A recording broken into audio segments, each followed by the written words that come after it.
السلام عليكم، مرحبا بكم في فيديو جديد وقصة جديدة. وهاد القصة دلالة السعودية اللي تحولت من بنت زوينة ودرويشة إلى ساحرة خطيرة، ولكن اللي داز عليها كان صعيب بزاف. تابع تفاصيل القصة.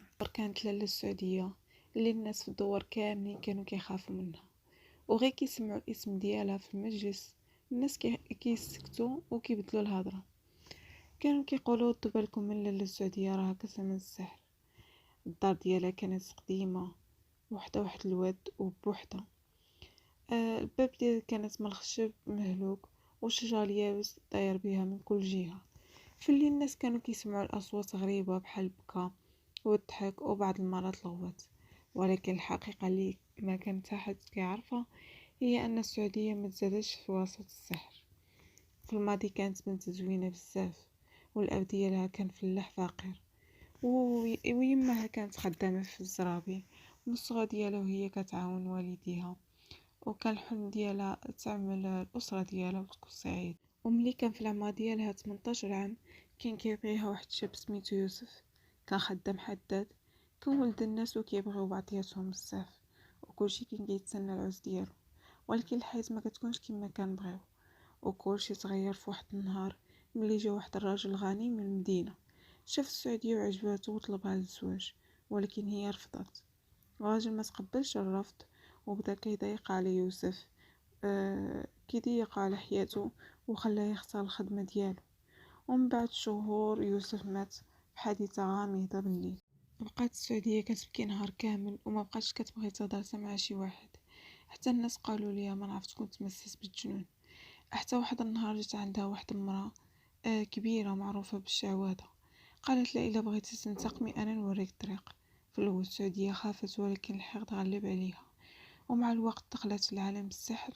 تعلمت كيفاش تعمل طلاسيم والبخور والحوايج اللي محرمين.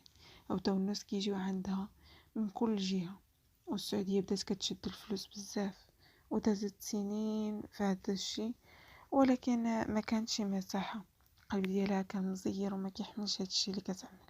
وكانت تبنات واحد الولد، واحد الطفل صغير كان يتيم وسميتو ياسين.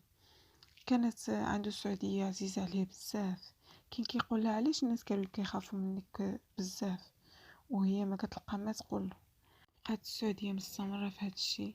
جا عندها واحد الراجل لابس جلابة بيضة واللحية ديالو بيضة، قال انا بغيتك في الخير.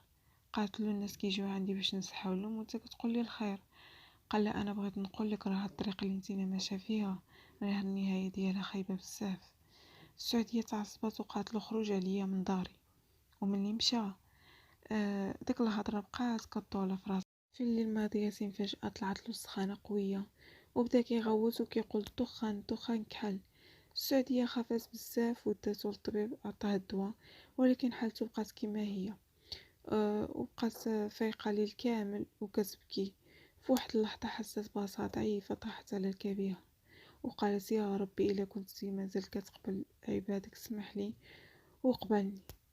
لأول مرة من بعد سنوات دعت من قلبها. في الصباح مشات عند الإمام المسجد، الناس كاملين مستغربين وغير كيشوفوا. وقالت الإمام وهي كتبكي بغيت نتوب. قال الإمام الباب الله كبير. ومن داك النهار تبدلت حياتها، ولكن الطريق كانت صعيبة بزاف. كانوا الناس كيجيبوا لها الفلوس باش ترجع وكيغويوها وكيقولوا لها بانها الطريق راه فيها الفلوس وزيد وزيد، ولكن الايمان ديالها بالله كان قوي. وبدات من الصفر، رجعت كتبيع مسمن وكتدخل فلوسها حلال. ومن بعد سنوات لاله السعوديه مرضات. ياسين كبر ولا شاب وبقى مرافقها قبل ما تموت. شدت يدو وقالت له توعدني ما عمرك تقرب لها الطريق، وهو كيبكي قال لها انا كنوعدك. وماتت السعوديه في واحد الليله هادئه، والناس كاملين في الدوار جاو يصليو عليها وقالوا هاد المراه عطاها الله قبل ما يفوت الفوت، رحمة الله بغاها. ومن هنا تكون تسلسل القصه. هاد القصه واقعيه دازت هذه سنين وشحال هذه. واللي بغات تعاود القصه ديالها اتصلت لي في الواتساب، انا نخلي النمره ديالي في الفيديو.